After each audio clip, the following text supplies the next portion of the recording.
President Donald Trump is talking peace once again with Ukraine's president, working to find a way to end the war. That discussion comes just one day after the president spoke with Vladimir Putin, the president of Russia, and the man who invaded Ukraine more than 3 years ago.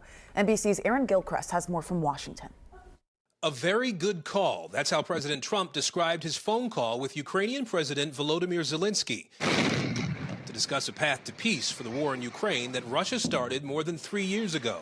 The call lasted about an hour, the president writing that he wanted to align both Russia and Ukraine in terms of their requests and needs. The leaders agreed Ukraine and America will continue working together to bring about a real end to the war. The call comes a day after President Trump and Russian President Vladimir Putin spoke on the phone.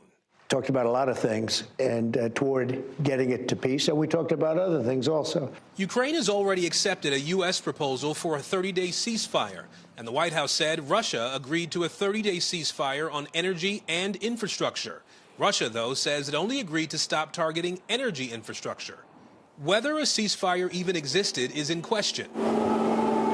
Ukraine says overnight Russia launched drone and missile strikes hitting energy facilities and a hospital and leaving civilian areas destroyed. President Zelenskyy says Putin's words are very different from reality.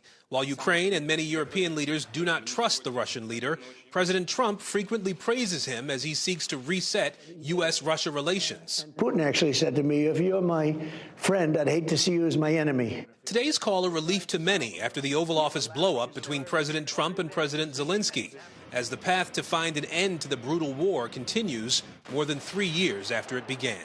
Shuttle diplomacy is difficult, it's tough, but we are going back and forth at every level, driving both sides towards a ceasefire and driving both sides towards an end to this war. Administration officials say President Zelenskyy agreed to a partial ceasefire on energy infrastructure, and he asked for more air defense systems. This weekend, negotiators will meet in Saudi Arabia to talk about broadening the ceasefire.